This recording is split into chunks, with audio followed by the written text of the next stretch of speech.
Hello, welcome. Thank you for joining us on this edition of News 2. I'm Sandra Gumansing. In our top story, community activists Danielle Lang and Charmaine Springer, a gun violence activist whose son, Yafari Broadhurst, was murdered in the summer of 2016. They worked alongside the Saru family in organizing a candlelight peace march and call to action ceremony near the location where Leanna's body was found. Many residents marched around the block of the park located in Grove Place shouting, "I am my brother's keeper," and "Silence the violence." News 2 Stephanie Brown reports. Last night, over 200 residents comprised of civic groups, church congregations, community activists, and concerned citizens marched around the D. Hamilton Jackson Park in Grove Place in remembrance of Leanna Siru and her two sons, Jordan and Jeremiah. Leanna, Jordan, and Jeremiah were last seen alive on Friday, July 28th. Around midday on Tuesday, August 1st, Jordan and Jeremiah's bodies were found badly decomposed near the Halfpenny Beach. 2 days later, Leanna's body was found in the cistern of an abandoned house behind the Mutual Homes community. Virgin Islands Police Commissioner Delroy Richards made statements to a media outlet informing, quote, "We are very confident that we have the ability to bring this case to closure." And further, the commissioner stated that the VIPD is receiving technical assistance from federal partners. Shalene Gums, a crisis counselor at the Women's Coalition of St. Croix, recalled that Leanna was an intern with the organization. And she was part of our teen mentorship program. So we worked with her and we know her voice, so it hit home really, really closely. Further, the keynote speaker spoke about communities being more accountable for one another and using the ceremony to release any anguish. Because we can only free ourselves when we free our heart from the hatred, the victimization that we feel, the wounds that we feel, when we feel pressed down. Anthony Benjamin, a pastor at the Calvary Baptist Church, prayed over the Saru family and also spoke of the murder of a deacon in his church that took place almost 2 years ago on the same grounds of the D. Hamilton Jackson Park. For News 2, I'm Stephanie Shalana Brown. Leanna's mother was on the bandstand but overwhelmed with grief. She was only able to say thank you to the crowd. The family announced that Leanna's funeral will be held next Thursday, and further details will be provided. Turning to crime reports, on Wednesday, August 16, officers were dispatched by the 911 call center at approximately 7:45 a.m. to a home in Queen Cross Street, Christiansted. Officers arrived and made contact with a male individual who stated that he was watching television, fell asleep in the living room, and when awakened, he noticed his home was burglarized. The victim also stated that his vehicle keys were missing from the living room table for his red 1994 Dodge Ram 1500 two-door pickup truck with a silver toolbox in the rear cab, license plate number CFE 837. No suspects reported in this incident, and the victim was not injured. Police are asking for your assistance. If you see a red pickup truck with that license plate, call the Criminal Investigation Bureau tip line numbers provided right there, 778-4550, the CIB 778-2211, or 911. Also on Thursday, August 18th at approximately 11:41 a.m., 911 Emergency Call Center received a call of an attempted robbery at the Carambola Beach Resort Hotel Estate, Davis Bay. Criminal Investigations Bureau detectives made contact with the Carambola employee who stated that she was in the office speaking with the male employee when a male individual wearing a mask came in the office with what appeared to be a firearm demanding money. The employee got into a struggle, a male employee got into a struggle with the suspect. The female employee then locked herself in the office and called 911. Another employee came and the suspect fled the area on foot. No one was injured in the incident. No money or items were taken from the resort. The Virgin Islands Police Department has been asked to comply with the budget cuts that every government department has tried to implement into their fiscal budget this year. In 2016, the department spent $14 million on overtime pay. The fiscal year budget for 2018 asks VIPD to keep overtime down to $4 million. But senators seemed skeptical, and the territorial chief stated that he needed manpower to safeguard the community. Here's more. Morning again, Senator. What we did in reference to deployment, we have put watch commanders that work, especially on the weekend and on the weekdays when the commanders the commanders work from 8 to 4. A watch commander will start sometime after that, about from maybe 6 to 2 in the morning, or on weekend watch commanders come on from 9 o'clock in the evening to 5 in the morning. And again, they have oversight and police operation to ensure that the people that staying over are doing what they're supposed to do. Again, the police department has a lot of challenge in reference to meeting the mandate of this community. All right, and one of my biggest concerns is that, like the commissioner said, we cannot actually right now, because of our shortage in resources, stop overtime. But I believe that we could better manage overtime, and that's what we're actually doing. All right. Again, one of my biggest things, I need boots on the ground. In other news, Senator Alicia Hansen transmitted comments to NEWS2 informing that a number of cancer patients and other clients of medical assistance have claimed that MAP has not been handling their cases in a timely manner to receive treatment. Senator Hansen reported the statements to Governor Mapp made in a Wednesday press conference, saying, quote, MAP has chosen to blast her for speaking out on behalf of cancer patients. Here's what the governor stated in the press conference. I saw a headline with a picture on the St. Croix Avis with a senator who unfortunately brought a cancer patient who was deemed or determined to be in a 4th stage cancer. And unfortunately, the senator was indicating that the MAP office had ran this patient around from doctor to doctor, and while doing that, the patient was unable to see, one, the appropriate doctor, to get the appropriate treatment, and hence grew into stage 4 cancer. While I am empathetic, and I ask the community to extend its prayers for this individual, I must tell you that that senator, Senator Hansen, knew better when she did that, and was only aggrandizing and using that patient for her own political benefit. Meanwhile, Governor Mapp is requesting that the Virgin Islands legislature authorize and appropriate an additional $9 million to fund completion of the Phase 2 of the Frederiksted Economic Revitalization Project.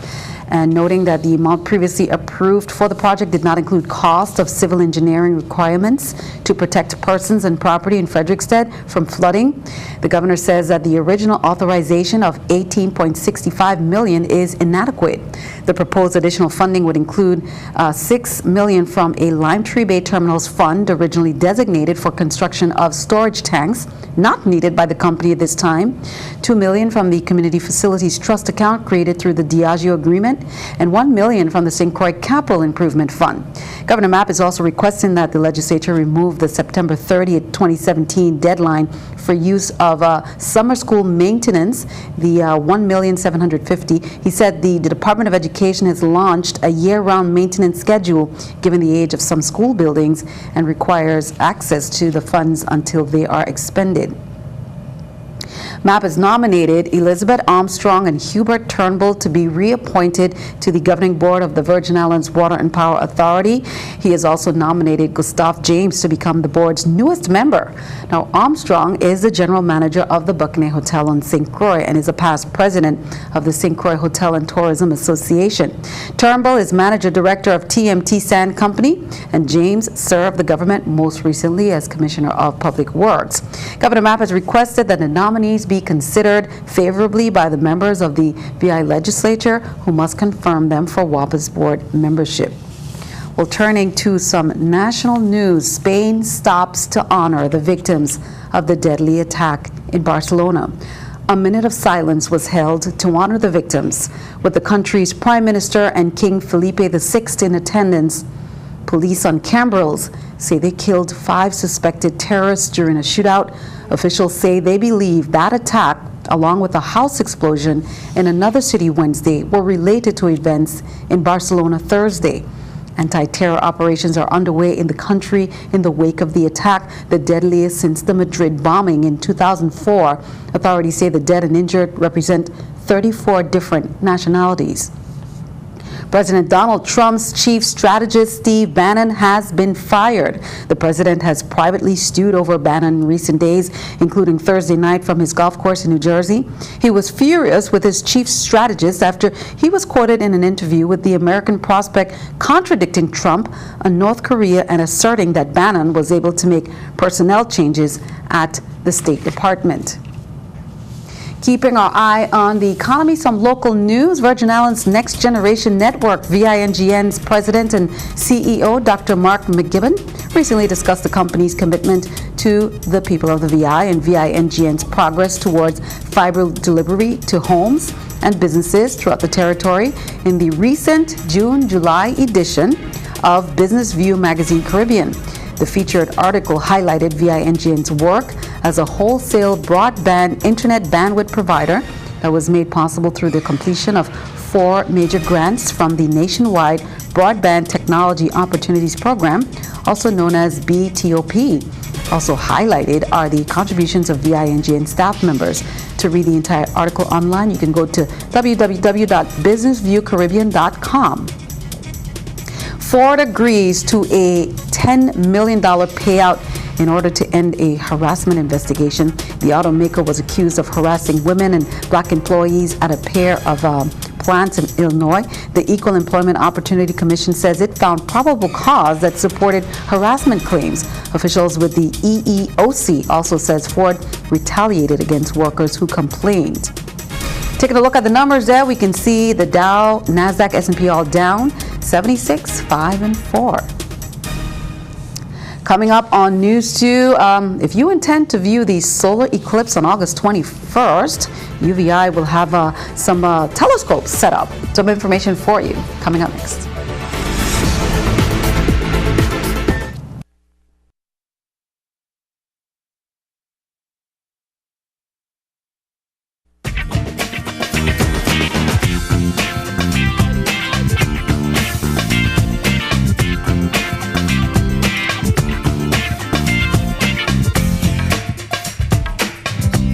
Welcome back. Time for some back-to-school news because we're getting close to that time. Here's some orientation information for you to put on the calendar. The Alfredo Andrews Elementary School, they're holding their orientation for parents of all kindergarten to 6th grade students to include new and transfer on Friday, September 1st, 1 p.m. in school's auditorium. The orientation will address school rules, policy, and much more. Now, the Adelita Cancran Junior High School, they're holding theirs as well, Thursday, August 31st, 9 to 11, grades 7, names A to H, 12 to 2, grade 7, I to Z, and then Friday, September 1st, 9 to 11, grades 8. Now, during the designated time, students are asked to present their immunization records and pay the required school fees. Students must attend the orientation session in full uniform and be accompanied by a parent or guardian. Now, don't forget VIA and TS Entertainment. They're reminding you about the Tools for Schools giveaway Saturday, August 19th at Barron Spot Village Mall from 1 to 5 p.m., hosted by MC Bogle, and it's sponsored by VIA. 300 backpacks will be given away, laptops, chance to win free internet for 3 months, coupons for free haircuts, much more. School supplies, uniform raffles, free face painting, costumed characters. Parents must be present with children to receive these supplies and prizes. And also back here on St. Thomas, Tutu Park Mall, they're presenting their Tutu Park Mall Extravaganza.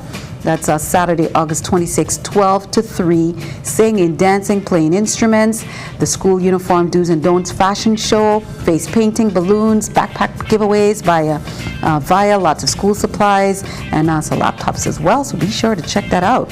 Speaking of VIA, on Wednesday, August 23rd, VIA's CEO, Alvaro Pilar, will be hosting Tech Talk with VIA.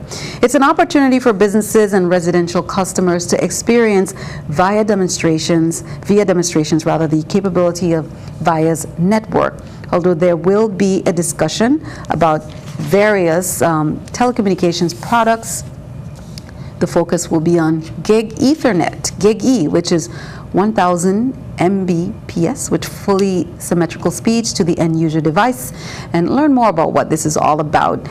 Pilar stated, "We are providing reliable and affordable connectivity to enable Virgin Islanders to successfully compete in local, regional, and global marketplaces." He said, "We have been providing Gig E service to businesses through our fiber optic terminals, and we are introducing new technology to residential customers as well." And it provides unlimited bandwidth needed to support the next generation of applications and businesses. Tech Talk with VIA will be held on Wednesday, August 23rd at VIA's Customers Experience Center at Estate Diamond in St. Croix from 5:30 p.m. to 7:30. Complimentary hors d'oeuvres will be served. There will be a cocktail reception, and you should RSVP if you can. Well, viewers will be able to see stars and planets. Street lights will turn on in the middle of the day. You will see Bailey's beads.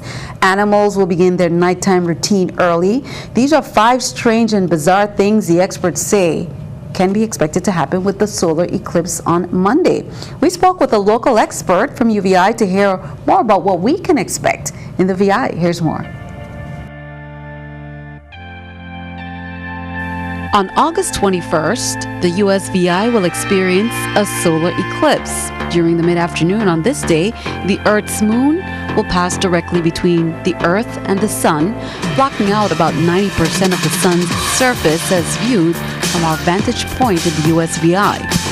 Now, this event has been called the Great American Eclipse in media because there is a path of total eclipse which is crossing America from the west coast to the east coast. Now, in the USVI, we won't see that total eclipse, but that path of total eclipse passes about 100 miles to the north of St. Thomas. Here in the USVI, we'll see very close to all of the sun blocked out. The last time a solar eclipse passed so close to the USVI was 19 years ago. He said it's extremely important to be aware that looking directly at the sun without eye protection, even when it's partially eclipsed, can damage your eyesight. If you're planning to view the solar eclipse, you have to keep in mind that viewing the sun at any time is very dangerous. Viewing the sun with your naked eye during a normal day is very dangerous, and viewing the sun through any sort of magnifying equipment like binoculars, telescope, or even a magnifying glass is incredibly dangerous. UVI's Edelman Observatory and UVI's physics program students and faculty will be holding an eclipse viewing event on August 21st from 1 to 5 p.m. at UVI's Sports and Fitness Center. UVI has been designated as the only official NASA viewing location for the eclipse in the Caribbean. And as part of that eclipse viewing event, I will be handing out these solar eclipse glasses. This is one of the best ways to view the sun really at any time, but especially during a solar eclipse, safely. They're just 2 dark pieces of film that are going to cover your eyes, just like you're going to a movie theater, right? Just like that. And as soon as you do that, you're not going to be able to see anything except the sun. But the key is that these are really specially designed filters. Especially designed by NASA. These come to us straight from NASA Kennedy and NASA Goddard Space Flight Center. You can get these at our NASA Eclipse viewing event here at UVI. You have to be very careful if you order these online. There are some online that are not fully capable of blocking out all of the sunlight. They can be dangerous. Here at UVI, starting at 2 o'clock on Monday, August 21st, and going until 5 o'clock on Monday, August 21st, we'll be holding an eclipse viewing event in the ball fields that are right next to the Sports and Fitness Center, UVI Lower Campus in St. Thomas. If you would like to come visit us, what you're going to see is starting at about 2:15, the moon will begin to block out the sun, and then over the course of the next hour, the moon will cover more and more and more of the sun. In fact, at UVI, we'll have a video feed. We'll have a television screen showing the moment of total eclipse. It doesn't happen for us here, but it'll be happening in Charleston, South Carolina. We'll video that here at 2:47, and then at 3:30, we'll have the most of the sun blocked out that we'll have here in the USVI. About 90% of the sun will be blocked out. And from there, from 3:30 until 4:30, the moon will move away until it completely unblocks the sun at 4:30. If you have any questions or would like further information about joining UVI, be sure to contact Professor David Morris of UVI's physics program and Edelman Observatory for more information. Well, just two quick notes just for our customers. VIA announces scheduled maintenance upgrades that will cause service interruptions commencing on Saturday, August 19th from 10 p.m. and continuing through 8 a.m. on Sunday, August 20th. Services affected during this maintenance window include VIA's telephone online web payment system, pay-by-phone systems, and the pay-per-view system. Dorothy Clary, who's the Chief of Customer Experience, stated VIA is regularly upgrading the software used to support its convenient interactive billing and operating systems that give customers greater flexibility to manage their accounts. These necessary enhancements, she says, to our subscriber management software will significantly improve the customer experience. We sincerely apologize for any inconvenience that these interruptions may cause. Now, here's a quick update. The BVI is still in the cleanup and recovery phase following the effects of the tropical wave that affected the territory on August 7th, 2017. As much as 17 inches of rain fell in less than 17 hours. Now, the aftermath of the storm left authorities with no other options but to delay Carnival, as we reported, which was the height of activities when that storm came through. The parade had first been rescheduled for August 12th, but the vast damage forced local officials to cancel the events altogether. Premier Dr. D. Orlando Smith said relief organizations such as Red Cross, Rotary, and others were assessing some of the damage to inform relief and restoration decisions. Work on homes, critical infrastructure, and government facilities are ongoing. The Environmental Health Department, they're doing assessments territory-wide to determine priority areas to minimize the breeding of mosquitoes out of Fair. The recent heavy rains associated may result in greater rates of mosquito breeding locally. They're urging residents to help in getting rid of stagnant water. The official start of the academic year for public primary and secondary schools has been pushed back by 2 weeks. Students will not start classes until September 18th.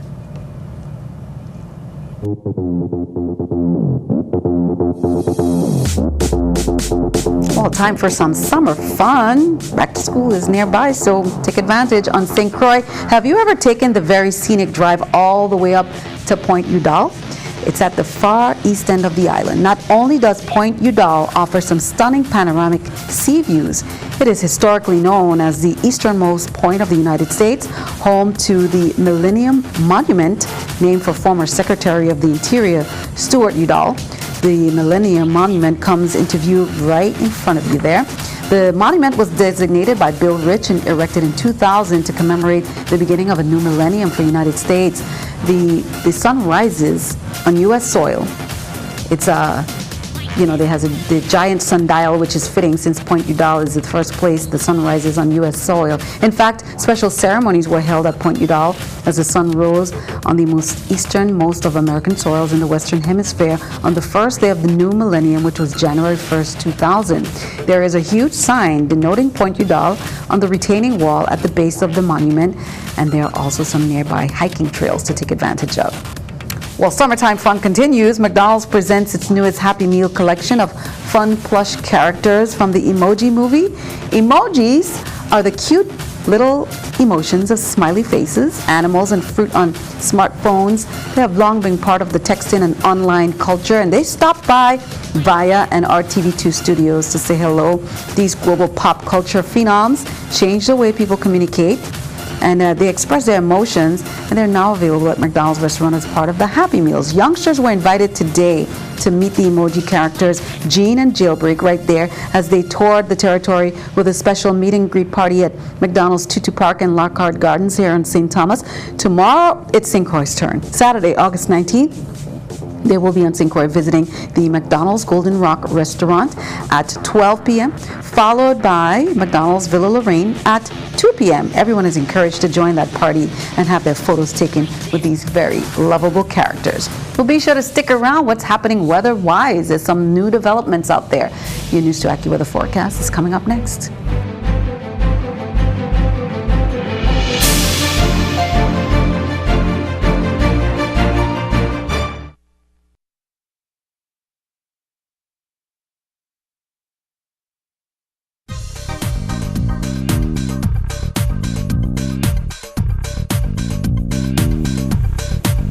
Well, as we take a look here, it's been pretty active across parts of the Caribbean with Harvey that has gone across the windwards and the southern leewards. And then also we have 92L off here to the east. Now for the Virgin Islands today, you had an absolutely gorgeous day and very nice for this evening and into tonight. However, with Harvey continuing its path to the west there, some moisture gets drawn up, and then 92L is actually going to be passing just to the northeast for tomorrow night. So that is going to bring our most active period of showers is going to be for tomorrow night through Sunday, as we kind of just have the moisture between those two systems.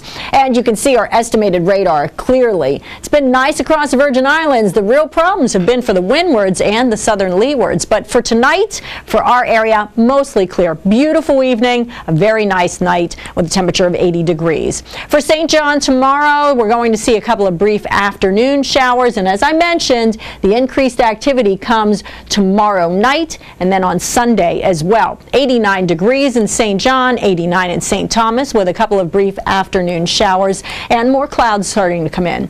In St. Croix, more clouds with some brief showers around for the afternoon with a high of 90. And on the Atlantic side, we do have a small craft advisory from late tonight, and that's through Saturday evening. Waves 6 to 8 feet with an easterly wind of 15 to 20 knots. On the Caribbean side, small craft advisory remains in effect until Saturday evening with waves of 6 to 8 feet, and we have those easterly winds at 15 to 20 knots. So looking at the forecast here, we are going to see a couple of brief afternoon showers, clouds starting to come in. And then for Saturday night and Sunday, that's when we'll see the most numerous showers in the area. High temperature on Sundays at 87 degrees. Then on Monday, we have a couple of spotty showers with a temperature of 90, just a few spotty showers around on Tuesday in the upper 80s. Sandy? Thanks for that. Time for our weather picture there by Kiana Pittman of Lockhart Elementary School first grader, sharing some of those raindrops we can expect, like you say, on that scale, light to heavy. Kiana, great colors. Thank you for that. Send us your news weather picture to the address on the screen and tune in to see it. Stick around. Much more straight ahead. News to Sports comes your way next.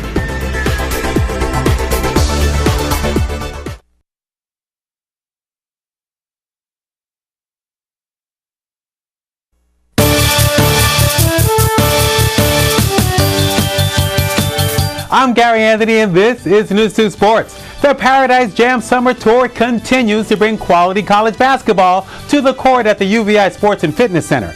And in a freak occurrence, the scores of both games were the same yesterday. In the early game, the Carleton Ravens, led by Eddie Ekior's 21 points, took an early lead over the Vanderbilt Commodores en route to an 81-74 victory. Maxwell Evans was the high scorer for the Commodores with 19 points on 5 for 8 shooting from beyond the arc. In Game 2, the Northern Colorado Bears tipped off versus the Brock Badgers. The Bears were up by 15 points at one point. Here is a nice leaner by Jordan Davis, who had 31 points. And a couple of sweet jumpers by Andre Spite, who finished with 21. For the Badgers, the nice reverse layup by Danny Elgatti, he had 22. And the layup by Tyler Brown, who clocked 18. However, the Bears would be victorious by, you guessed it, a score of 81-74. Tonight, where we won, we just really wanted to focus on, what we do. I mean, we always talk about our guys doing their job, because, in this type of setting, you're not going to have a great scouting report in terms of what guys really do on the other team, but we figure if we just worry about ourselves and what we do, then, the score will take care of itself. Oh, I really love it out here. It's a really good experience, everybody's really friendly, and they're really nice, and it's just the food is amazing. It's definitely beautiful. I see myself in the near future just bringing my family out here, vacation. I love all the stuff that we've been doing in the ocean, like going to the beach. We did scuba diving yesterday, so I really enjoyed that, and then I just enjoy the culture. First time in the Virgin Islands, and it's a beautiful place. Something that our guys have been really looking forward to for a year now, knowing that this is where we were going to come. We had an opportunity to go to Europe, but we felt like being on the beach in the Virgin Islands at St. Thomas, it was the best thing for us, and we've loved it. From the rim to the ring, the professional boxing debut of Clayton Laurent Jr. versus Wayman Carter is tomorrow at the Antilles School MCM Center. Clayton entered today's weigh-in at Havana Nines in the Yacht Haven Grand to cheers and shouts of encouragement. After weighing in at 270.5 pounds, the USVI 2016 Olympian posed for photos amid more cheers. Now, his bout is one of 4 on Saturday night's fight card, and we will have highlights and more on News2 Sports on Monday. That's it for sports. Have a fabulous weekend, everybody. Sandy, back to you. Thanks for those highlights. We wish our boxers well. That's all for now. On behalf of all of us here, have a wonderful weekend. I'm Sandra Dumansing. We'll see you next time.